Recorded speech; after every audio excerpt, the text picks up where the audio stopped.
Ernest Hemingway Nobel इनाम याफ्ता अदीब था और ये दहाइयों से इंसानी फिक्र को मुतासिर कर रहा है। हम में से कम लोग जानते हैं हेमिंगवे ने अपना कैरियर सहाफ़ी की हैसियत से शुरू किया था। ये वार रिपोर्टर था, मुहाज जंग से डायरी लिखता था। लाखों लोग इसकी तहरीरों का इंतजार करते थे। इसका Markatul Ara novel a farewell to arms भी पहली जंग अजीम के वाक़यात पर मुश्तमिल था। ये तमाम वाक़यात इसके साथ पेश आए थे। इसकी ज़िंदगी का बड़ा हिस्सा पेरिस में गुजरा था।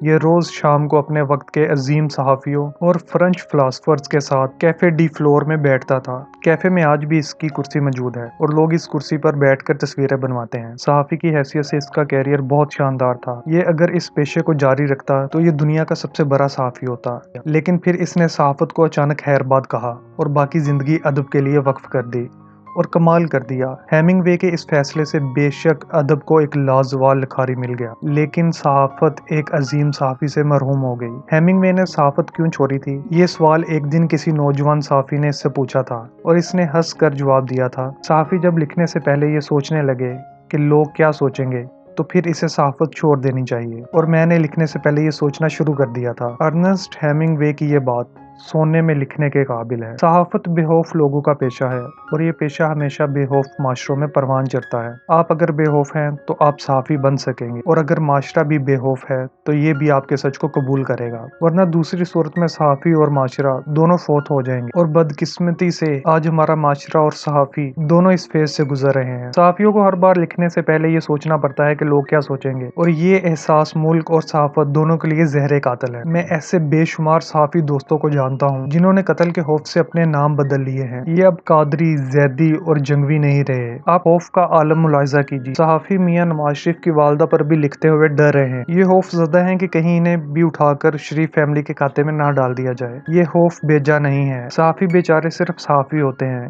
ये राना सनाउल्लाह या हनीफ अब्बासी नहीं होते कि ये रियासत का बुलडोजर सह सके। आप हनीफ अब्बासी का अंजाम देख लें। इसके खाते में वो प्रॉपर्टीज भी डाल दी गई हैं ये जिनके कभी करीब से भी गुजरे थे, लेकिन ये शख्स अभी तक डटा हुआ है। राना सनाउल्लाह भी तगड़े हैं। ये 15 किलोग्राम हीरोइन का बोझ भी बर्दाश्त कर गए। मगर क्या सहाफत में भी हनीफ अब्बासी या राना सनाउल्लाह जैसे लोग मौजूद हैं? जी नहीं। चुनाचा हम सहाफियों में से कुछ कोरोना का शिकार हो रहे हैं और बाकी खामोशी के कोरोना में मुब्तला हो रहे हैं। आप इससे माशरे के मुस्तकबिल का अंदाजा कर लीजिए। लेकिन इस खौफ के बावजूद नवाज शरीफ की वालदा के सब्र की तारीफ ना करना ज्यादती होगी। हम अगर शरीफ खानदान को बैकवक्त मुल्क का खुशनसीब और बदनसीब तरीन खानदान कहें तो गलत नहीं होगा। आप खुशनसीब भी देखिए, खानदान का आगाज रेलवे रोड लाहौर से लोहा कूटने से हुआ।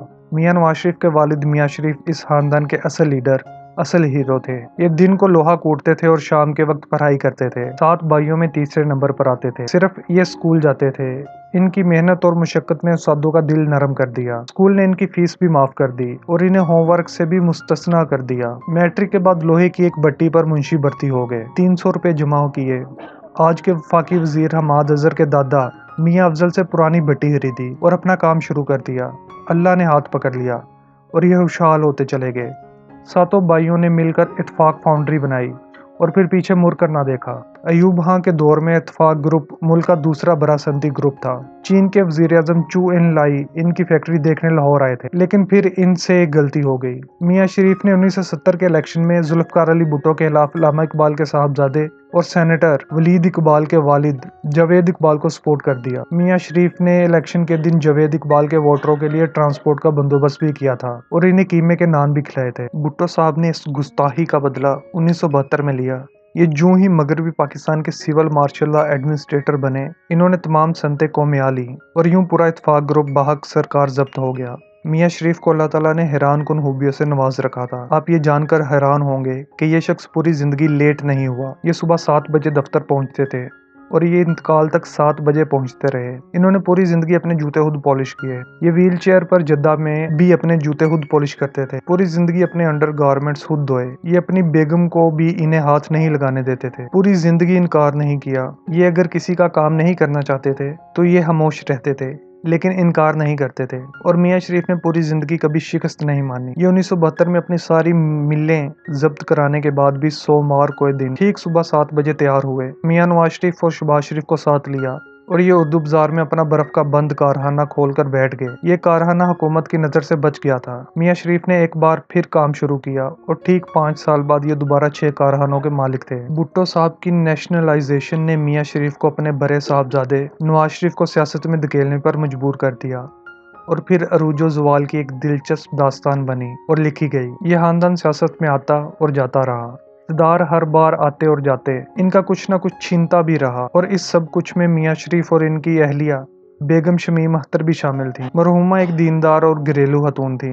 ये पूरी जिंदगी तंगी और कुशादगी के दरमियान पेंडुलम की तरह लटकती रहीं। जवानी मेहनत और मुशक्कत में गुजर गई। खुशहाली आई तो सारी मिले कौमियाँ ली गईं। बच्चे इक़्तिदार में आए तो बड़ा बेटा 3 बार वज़ीर आज़म और छोटा बेटा पंजाब का वज़ीर आला बना। लेकिन इसके बाद अर्श से फर्श और फर्श से अर्श का खेल शुरू हो गया। जलावतनियां भी भुगतीं और जेलें और मुकदमे भी, मारे भी खाईं। ये सब कुछ मियाँ बरादरान के वालिद और वालदा दोनों ने देखा। वालिद का इंतकाल 2004 में जद्दा में हुआ। पाकिस्तान सिर्फ मैयत पहुंची और मैयत को भी खानदान की गैर मौजूदगी में दफन किया गया। तदफीन के वक्त पूरी पार्टी से सिर्फ शाहिद आहा खान अब्बासी और इनकी हमशीरा सादिया अब्बासी मौजूद थी। बाकी सब रांझे बैंसों समेत गायब हो चुके थे। वालदा का आखिरी वक्त भी तकलीफ में गुजरा। मियाँ नवाज शरीफ और मरियम नवाज 2018 में जेल में महबूस हो गए। ये खबर इनसे छुपा ली गई। खानदान ने इनके कमरे का टेलीविजन तक बंद कर दिया। ये पूछती थी तो बताया जाता था कि दोनों लंदन में हैं, बहुत जल्द वापस आएंगे। मियाँ शहबाज शरीफ रोज बड़े भाई की तरफ से गले मिल लेते थे, लेकिन ये खबर ज्यादा दिनों तक खुफिया न रह सकी। लिहाजा ये अपना सामान लेकर जेल पहुंच गई और वापस जाने से इनकार कर दिया। इनका कहना था, मैं अपने बेटे के साथ रहना चाहती हूँ। पूरे खानदान ने बड़ी मुश्किल से इन्हें समझा बुझाकर घर भिजवाया। मियाँ नवाज शरीफ नवंबर 2019 में लंदन चले गए। ये भी लंदन चली गई और लंदन में 22 नवंबर को इनका इंतकाल हो गया। आधा खानदान लंदन में था और आधा जेलें और मुकदमे भुगत रहा था। मैयत डब्बे में बंद होकर आई और छोटा बेटा पे रोल पर रहा होकर तदफीन के लिए पहुंचा। हम इसे क्या कहेंगे, खुशनसीबी या बदनसीबी? खुशनसीबी देखें तो ये खानदान हिंदुस्तान की तारीख के इन चंद खुशनसीब तरीन खानदानों में शुमार होता है जिसने दौलत और इक़्तिदार दोनों की मराज को छू लिया।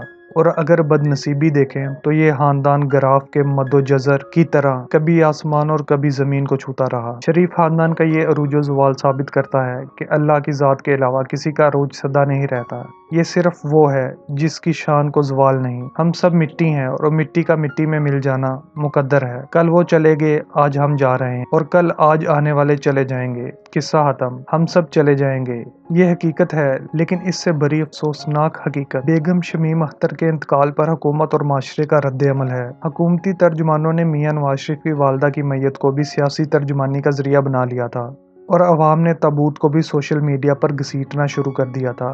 ये क्या है? क्या अब इस माशरे में मौत भी संजीदा नहीं रही? क्या किसी की मौत के बाद भी हमारे दिलों में खौफ खुदा नहीं उतरता? और क्या इस अलमिये के बाद मजीद किसी अलमिये की ज़रूरत रह जाती है कि लोग अपने मुखालिफ की वालदा के इंतकाल को भी सियासत का रोज़गार बना लेते हैं और इन्हें शर्म भी नहीं आती? आप यकीन करें, ये इंसानियत का वो डेड एंड है जिसके बाद इंसान पर इंसान का गोश्त हलाल हो जाता है। और हमारे माशरे में अब सिर्फ ये कमी बाकी है। हम किसी दिन ये कमी भी पूरी कर देंगे। हम एक दूसरे का गोश्त भी खाना शुरू कर देंगे।